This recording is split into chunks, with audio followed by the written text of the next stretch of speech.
Bienvenidos a su programa Destinos del Color y el Verbo.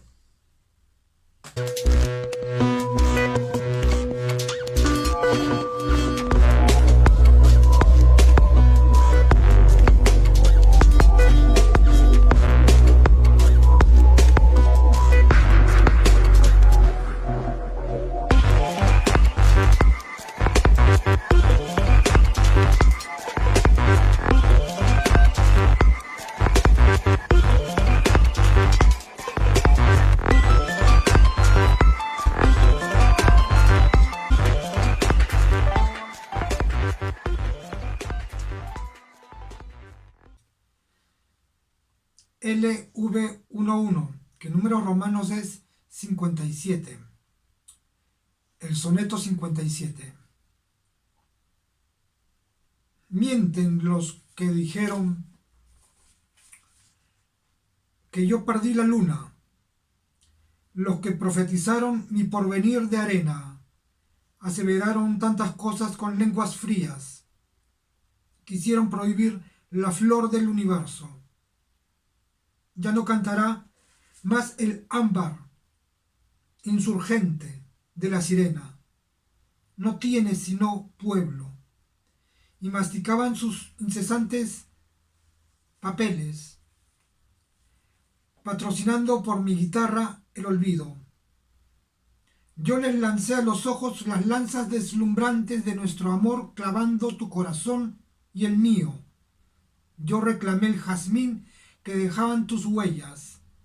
Yo me perdí de noche sin luz bajo tus párpados, y cuando me envolvió la claridad, nací de nuevo, dueño de mi propia tiniebla.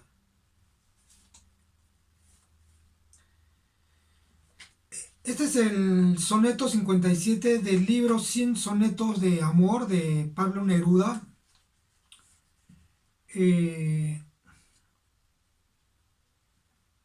Es para mí el único poema, el único soneto rescatable de este libro. Lo demás, como ya muchos lo conocen, al poeta siempre cae en lo empalagoso, en lo intrascendente, en lo kitsch, en lo pegajoso, ¿no? Falta de profundidad.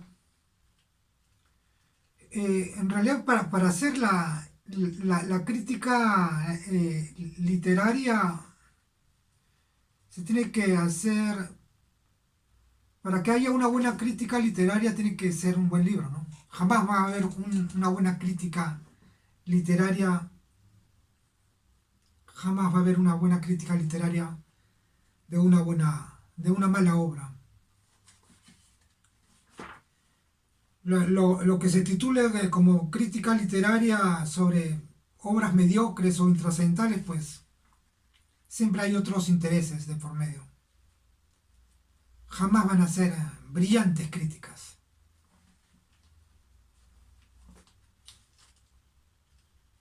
Pablo Neruda.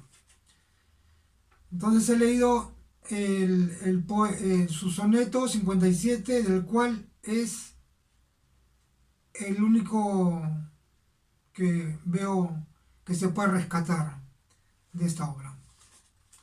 100 sonetos de amor.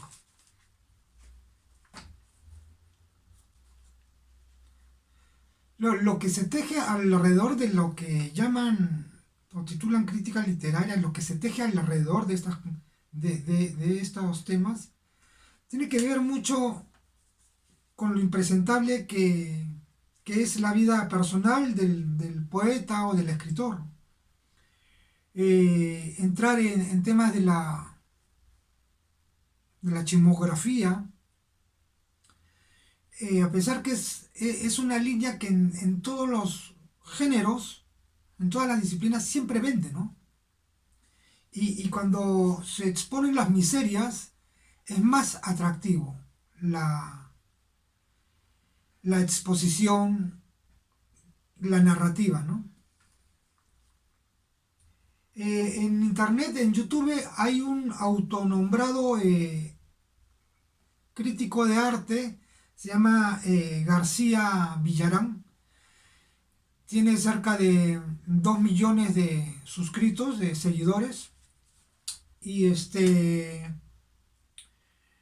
y su punto es ese, ¿no? Entrar en la chismografía, en las miserias, en las miserias, ¿no? Y no tanto en la obra del, del autor, ¿no? O sea, del pintor, en ese caso del pintor, ¿no?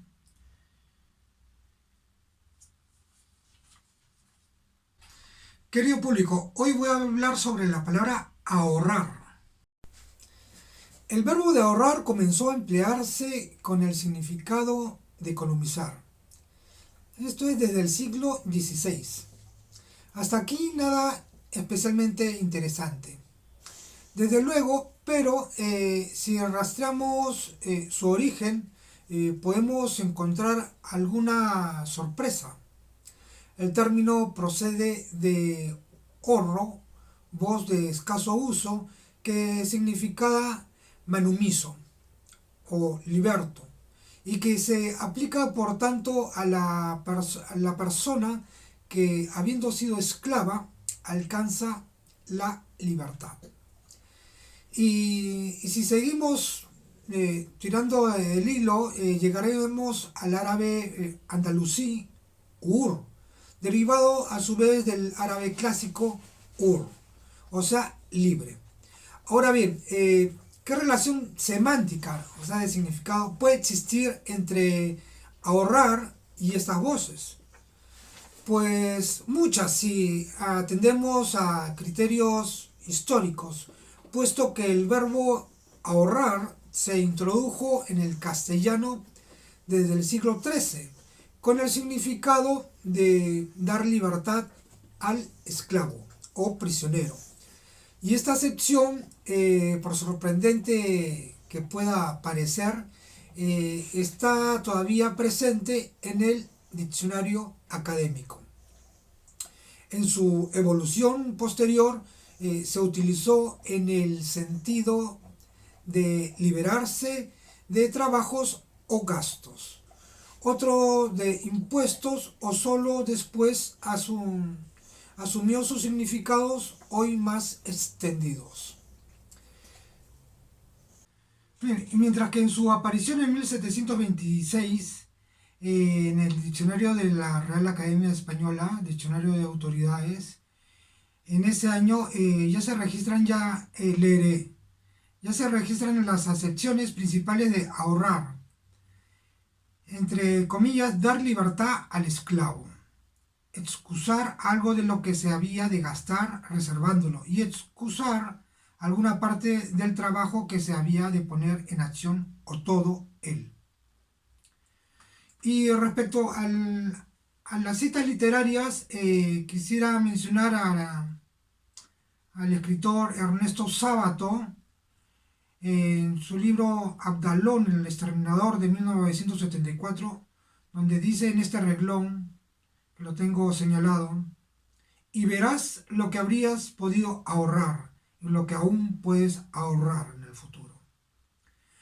O, o en la obra El Patruñuelo, de 1566, de Juan de Timoneda: y al comer comía donde le tomaba el hambre, por ahorrar de costa y no comer tanto.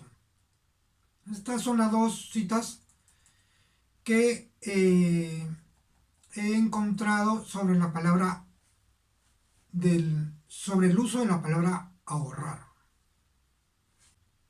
Apreciado público, ahorita damos paso a un breve espacio comercial. Volvemos.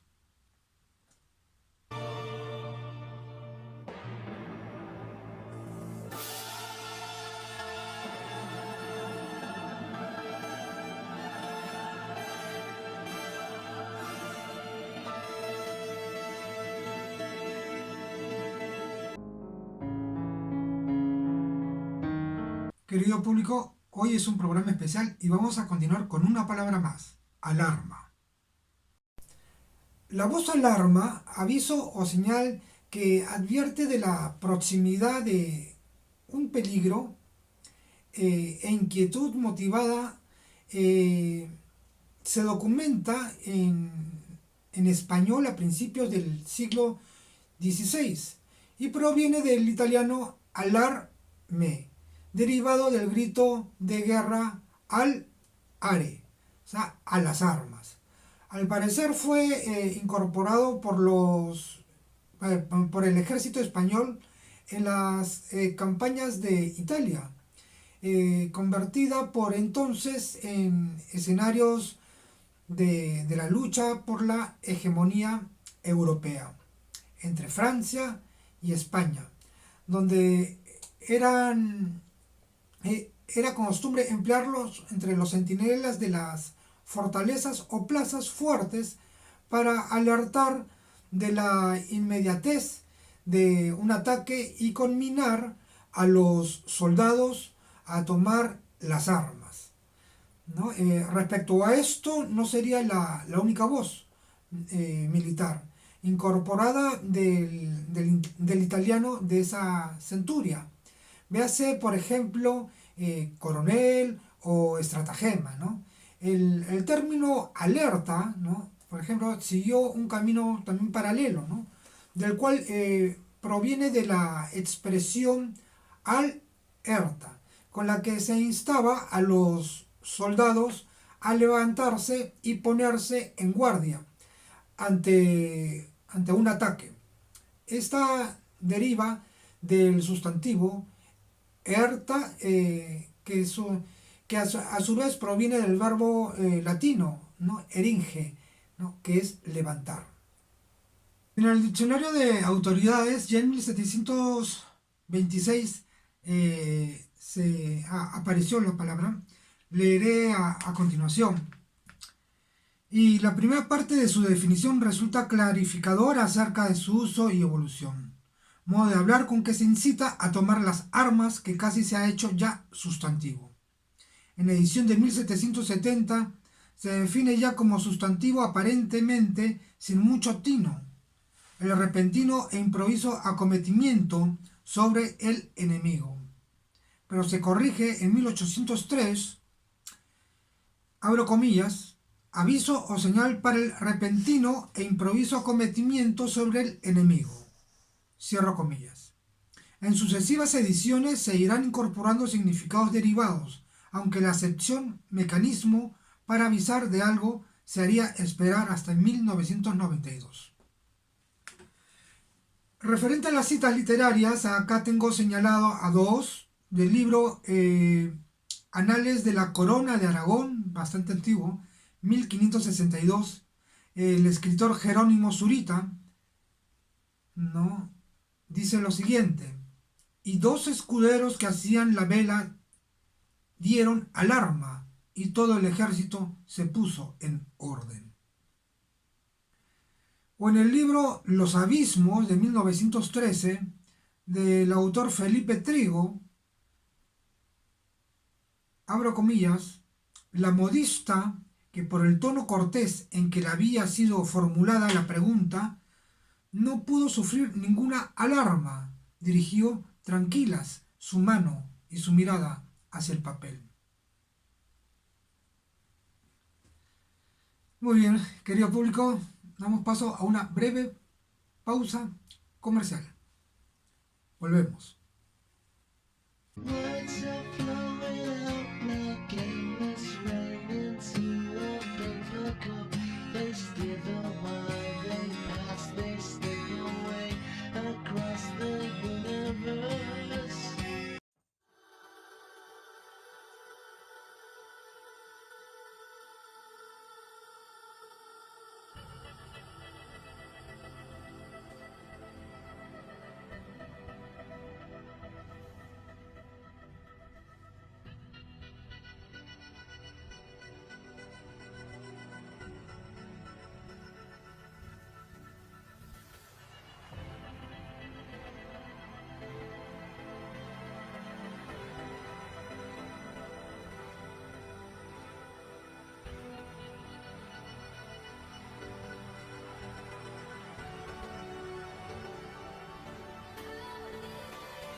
Muy bien, querido público, y respecto a la palabra alarma, ya para cerrar el tema, aquí en el diccionario panhispánico de dudas, la palabra alarma la registra y dice lo siguiente: alarma, señal que avisa de un peligro e inquietud motivada por un peligro, aunque ha vacilado en género en épocas pasadas, hoy solo es normal su uso en femenino, la alarma, y de forma incorrecta se diría el alarma, ¿no?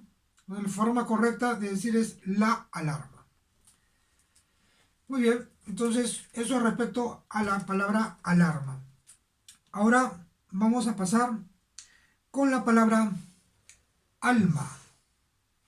Hoy es un capítulo especial y vamos a terminar con la letra A, con la palabra alma.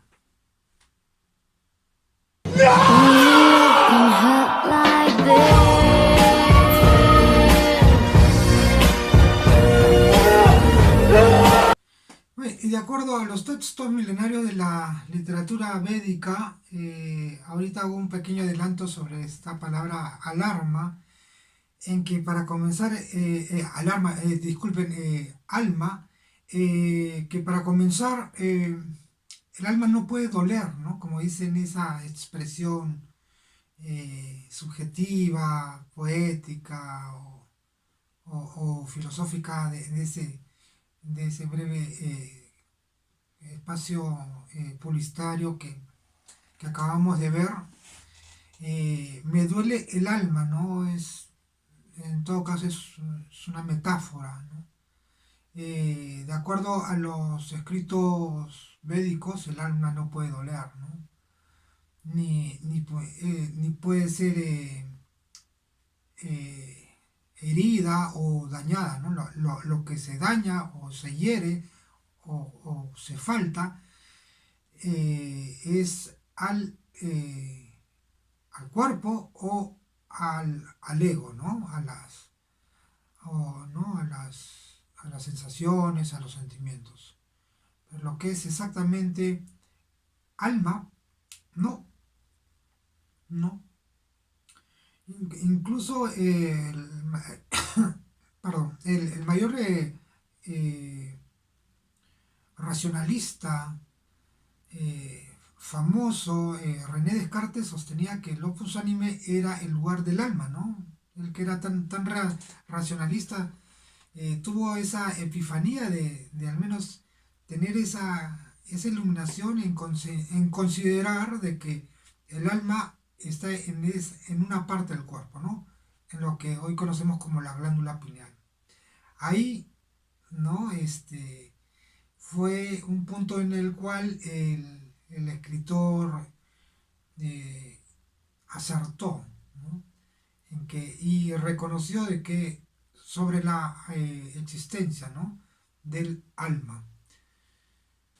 Amitere anima significaba perder la vida, de donde exanimare, entre comillas, matar, en latín, y el adjetivo exanimis, exanime, sin vida.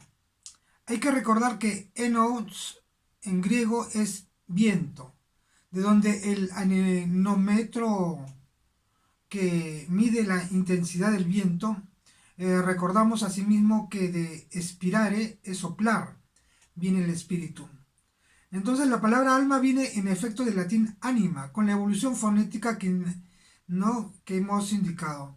También es cierto como que viene de la palabra latina en el orden que significa respiración, soplo, vital, que en ese es el sentido básico que subyace en todas sus acepciones y que comparte la raíz del vocablo griego enos, anemos, que solo significa viento, y esa raíz no es más que la raíz indoeuropea, vinculada con las ideas de soplar o respirar, ¿no? Referente al tema etimológico, incluso semántico, ¿no? De la palabra alma, es bastante amplio, ¿no?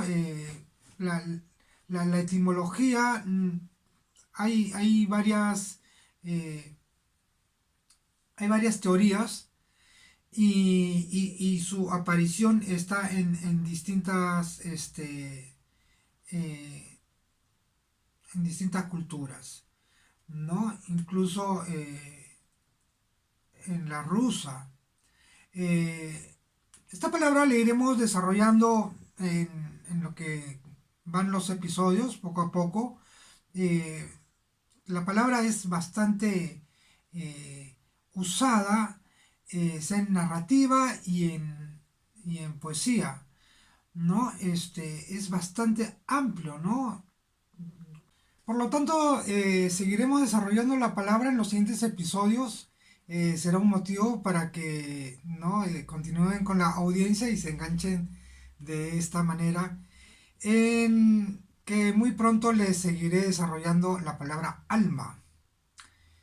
Querido público, muchísimas gracias por llegar hasta aquí y nos vemos hasta el siguiente episodio. Nos vemos.